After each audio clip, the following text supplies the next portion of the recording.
कुछ टाइम में स्टार्ट होने वाले हैं और तुमने अभी तक कुछ नहीं पढ़ा है तो समझ लो तुमने सही वीडियो पर क्लिक किया है। क्लास 9th में हो या फिर 10th में, तुम अगर इस वीडियो को लास्ट तक देखते हो तो हाफ ईयरली एग्जाम में तुम्हारे आज तक के सबसे ज्यादा मार्क्स आ रहे होंगे। बस जो मैं बताऊंगा उसको अच्छे से फॉलो कर लेना, इनफ है तुम्हारे लिए।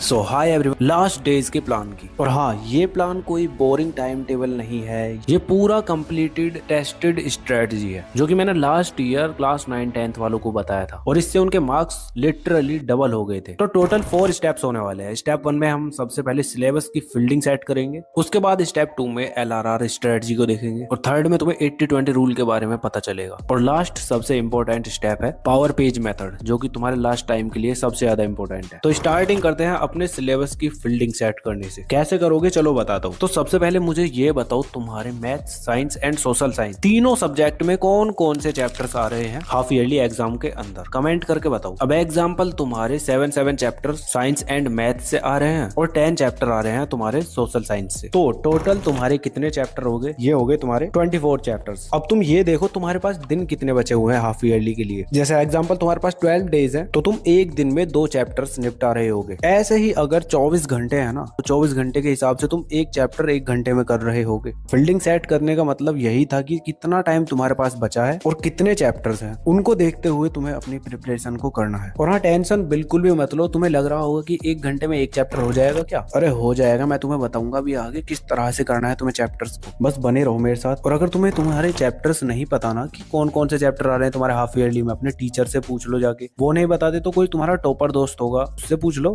इतना काम कर लो और उसके बाद जो मैं बता रहा हूँ उसको फॉलो करना बस। इसके बाद स्टेप 2 में आता है तुम्हारा LRR स्ट्रेटजी, जो की है लर्न, रीडिंग, रिवाइज। लर्न तुम कर रहे होगे 1 शॉट वीडियो देखकर, क्योंकि इतना टाइम बचा नहीं है कि तुम पूरा डिटेल लेक्चर अटेंड करो। और रीडिंग तुम NCERT रीडिंग कर रहे होगे बस। और रिवाइज के लिए तुम्हें क्वेश्चंस की प्रैक्टिस करनी है, जिसके अंदर तुम प्रीवियस ईयर क्वेश्चंस लगाओगे और कॉम्पिटेंसी बेस्ड क्वेश्चंस लगा रहे होगे। अब ये सभी टाइप के क्वेश्चन तुम्हें एक ही जगह मिल जाएंगे, जो कि है PW का ये कॉन्सेप्ट बैंक। सभी सब्जेक्ट के लिए तुम्हें ये क्वेश्चन बैंक मिल जाएगा। अब यही क्यों सजेस्ट किया, आओ चलो बताता हूँ। तो सबसे पहले तुम्हें इसमें रिवीजन के लिए चैप्टर समरी मिलने वाली है और साथ में concept map with PYQ mapping, और साथ में तुम्हें लेटेस्ट 2025 के सॉल्व पेपर भी इसके अंदर मिल रहे होंगे। और साथ ही साथ प्रैक्टिस के लिए और भी NCERT in text with PYQ questions तुम्हें इसके अंदर मिल रहे होंगे। और भी NCERT in text with PYQ questions तुम्हें इसके अंदर मिल रहे होंगे। और हाँ, कॉम्पिटेंसी बेस्ड क्वेश्चंस तो भर के हैं इसके अंदर, तो उसकी टेंशन तो बिल्कुल भी मत लो। अब गेम चेंजर थिंग है इसके अंदर रिवीजन ब्लूप्रिंट, जिसके अंदर तुम्हें NCERT definition, important facts, classification, difference between myth busters,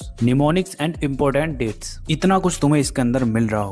तो सिंपली मैं तुम्हें लिंक डिस्कस करने के लिए तुम्हें ये 3 चीजें करनी है बस। अब देखो, अगर तुम्हारे पास ज्यादा टाइम है तो थोड़ा बड़े 1 शॉट लेक्चर अटेंड कर लेना। जैसे 10 दिन से ऊपर है तो तुम आराम से 3 से 4 घंटे के 1 शॉट लेक्चर अटेंड करना एक चैप्टर के। और 10 दिन से कम टाइम है ना तो थोड़े छोटे लेक्चर्स अटेंड करो और साथ के साथ नोट्स बनाते जाओ, रफ नोट बनाओ। ऐसा नहीं कि तुम आराम से लिख रहे हो, इससे तुम्हारा टाइम ही बचेगा। ठीक है। अब इस चीज के लिए भी तुम पता है क्या कर सकते हो, तुम एक डायरी या नोटबुक वगैरह उठाओ और उसके एक ब्लैंक पेज पर 2 लाइन खींचो और अपने चैप्टर्स को 3 पार्ट में डिवाइड कर दो। तो लाइन के लेफ्ट साइड वाले पोर्शन के अंदर तुम इजी चैप्टर्स को लिख रहे होगे। इजी मतलब तुमने ऑलरेडी वो चैप्टर्स कर रखे हैं, उनके लिए तुम्हें कुछ नहीं करना, बस रिवीजन करना है। ठीक है। इनको तुम ग्रीन चैप्टर्स भी बोल सकते हो। ठीक है। और इसके बाद अब तुम्हारा बीच वाला जो ये पोर्शन है ना, इसको तुम येलो चैप्टर्स बोलोगे, जिसका मतलब है कि तुमने ये चैप्टर पढ़े तो हैं लेकिन थोड़े बहुत पढ़े हैं। तो जो तुम्हारे आधे अधूरे चैप्टर है ना, उनको तुम येलो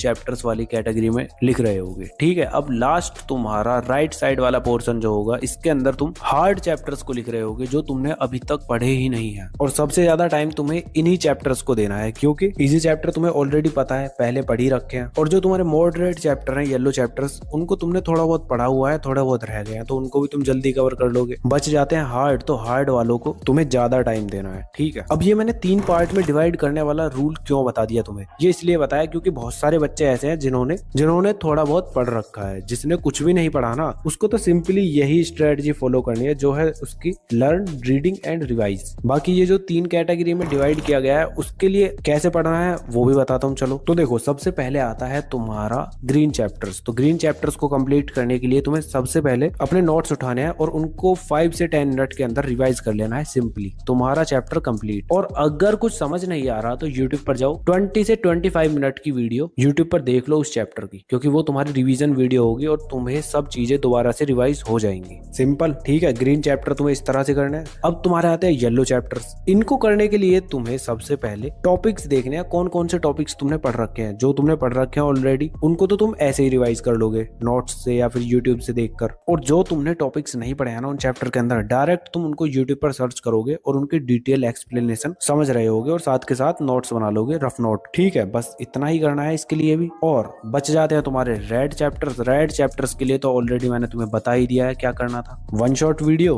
उसके बाद एनसीईआरटी रीडिंग और लास्ट में क्वेश्चन प्रैक्टिस। बस सिंपल इतना कर लेते हो तो अब तुम्हारा सबसे इम्पोर्टेंट 3rd स्टेप आता है, जो कि है 80-20 रूल। अब ये प्रिंसिपल कहता है कि 80% रिजल्ट तुम्हारे 20% एफर्ट से आते हैं। अब तुम्हारे एग्जाम के कॉन्टेक्स्ट में इसका मतलब है कि तुम्हारे सिलेबस का एक छोटा सा हिस्सा यानी 20% हिस्सा ऐसा होता है जो तुम्हारे एग्जाम में मैक्सिमम मार्क्स मतलब 80% लाने के लिए इनफ है। और इसके लिए तुम्हें कोई इतना तगड़ा पहाड़ नहीं खोदना। सिंपली बस ये 3 चीजें करो। सबसे पहले पास्ट ईयर पेपर्स उठाओ, लास्ट 5 ईयर्स के तुम्हारे जितने भी क्वेश्चन पेपर्स है ना उनको उठा लो और देखो कि कौन कौन से क्वेश्चंस बार बार रिपीट हो रहे हैं। और फिर उन क्वेश्चंस के टॉपिक देखो कि कौन से टॉपिक से आ रहे हैं। और जैसे ही तुम्हें पता चलेगा उन टॉपिक्स का, वही तुम्हारा सबसे बड़ा गेम चेंजर साबित होने वाला है। क्योंकि अगर तुमने टॉपिक्स ही पक्के कर लिए तो फिर उसके बाद तो तुम क्वेश्चंस इजीली बना लोगे। तो तुम्हें बस इतना ही काम करना है, देख लो। बट मुझे तुम्हारी प्रॉब्लम पता है, तुम्हारे पास इतना टाइम है ही नहीं कि तुम एक एक क्वेश्चन को देखो कि कौन सा क्वेश्चन बार बार रिपीट हुआ है। तो इस चीज की टेंशन मत लो, मैंने ये एनालिसिस खुद किया हुआ है और उसके बाद टॉपिक भी फाइंड कर लिया है कौन कौन से टॉपिक आते हैं। तो टेंशन मत लो, वो मैं तुम्हें खुद दे दूंगा। उन 20% टॉपिक्स की हेल्प से ही तुम 80% इजीली ले आओगे। तो इसके लिए तुम्हें कहीं लेना, समझे? तो ये 80-20 वाला रूल तुम्हारे लिए फिनिश हो चुका है। 3rd स्टेप में तुम्हें यही करना था, जो कि मैंने तुम्हारी प्रॉब्लम सॉल्व कर दिया। अब लास्ट बचता है तुम्हारा सबसे इंपॉर्टेंट पावर पेज